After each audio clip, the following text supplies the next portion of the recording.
Vamos falar de um assunto que parece um bicho de sete cabeças para muita gente: os tributos no Brasil. Parece um labirinto, não é mesmo?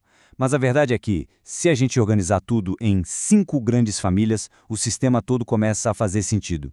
E é isso que a gente vai fazer hoje: decodificar esse sistema.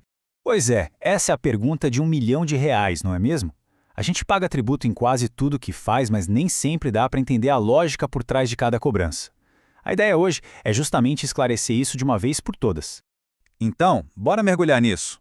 Nosso roteiro é este aqui, ó. Primeiro, a gente entende o que é um tributo na sua essência. Depois, vamos conhecer cada uma das 5 famílias.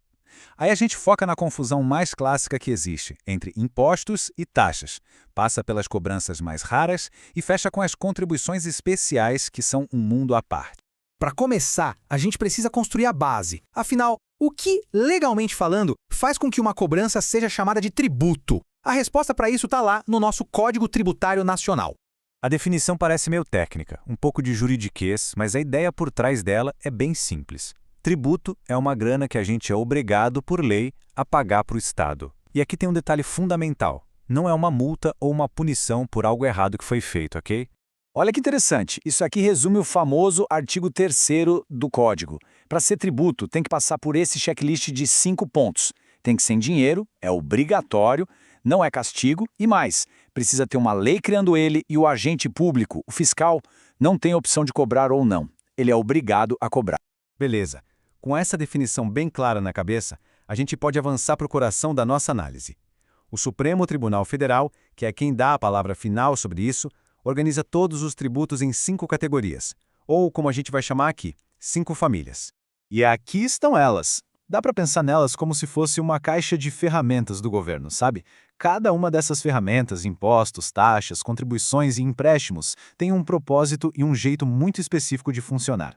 Agora, vamos focar nos 2 membros mais famosos e, sem dúvida, os que mais causam confusão na cabeça de todo mundo: os impostos e as taxas.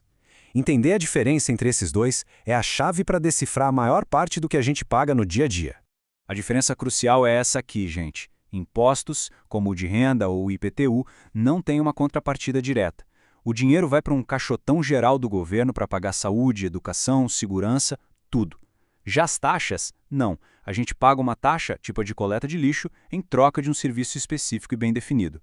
É como a diferença entre a taxa de condomínio geral, para manter o prédio, e uma taxa extra que se paga para poder usar a academia.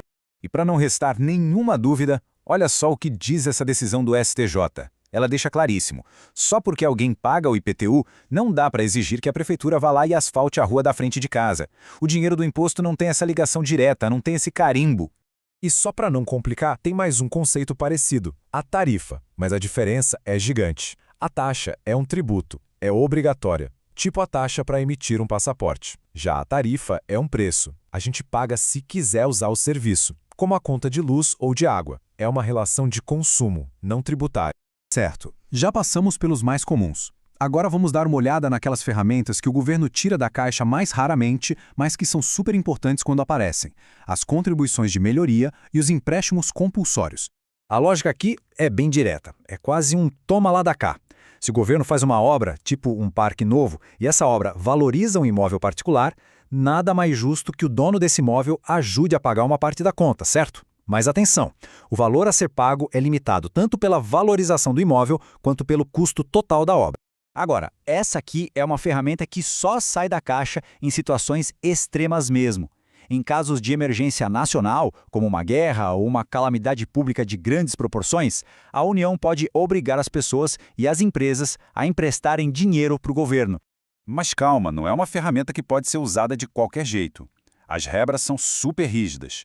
Só a União pode criar, precisa de um tipo de lei especial para isso, a grana só pode ser usada para resolver aquela emergência específica e, o mais importante de tudo, o governo é obrigado a devolver o dinheiro depois com juros e tudo, em um prazo definido pela própria lei. Agora sim, chegamos na última e, financeiramente falando, talvez a mais impactante família de tributos: as chamadas contribuições especiais. Elas são um verdadeiro peso pesado que sustenta algumas das maiores estruturas do Estado brasileiro. A grande mágica delas é essa aqui. O dinheiro arrecadado não vai para o caixa geral do governo, para aquele caixotão que a gente falou.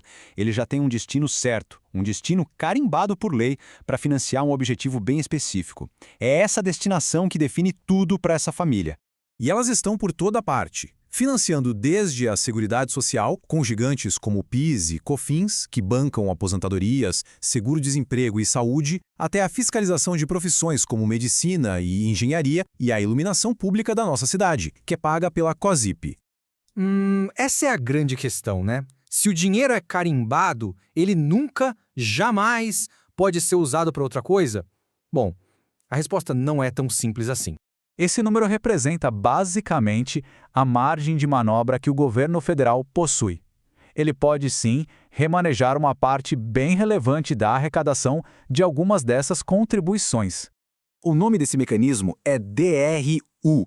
É uma ferramenta, digamos, controversa, que permite ao governo pegar até 30% do que arrecada com certas contribuições e usar em outras despesas que considere prioritárias. Isso dá mais flexibilidade para o orçamento. Mas, por outro lado, desafia um pouco aquela ideia de que o dinheiro é 100% carimbado, não é verdade? Chegando ao fim da nossa jornada, fica a pergunta: qual a utilidade prática de saber tudo isso? Por que isso realmente importa? Importa porque conhecimento é poder. A gente passa a entender que existe sim uma lógica, mesmo que ela seja bem complexa.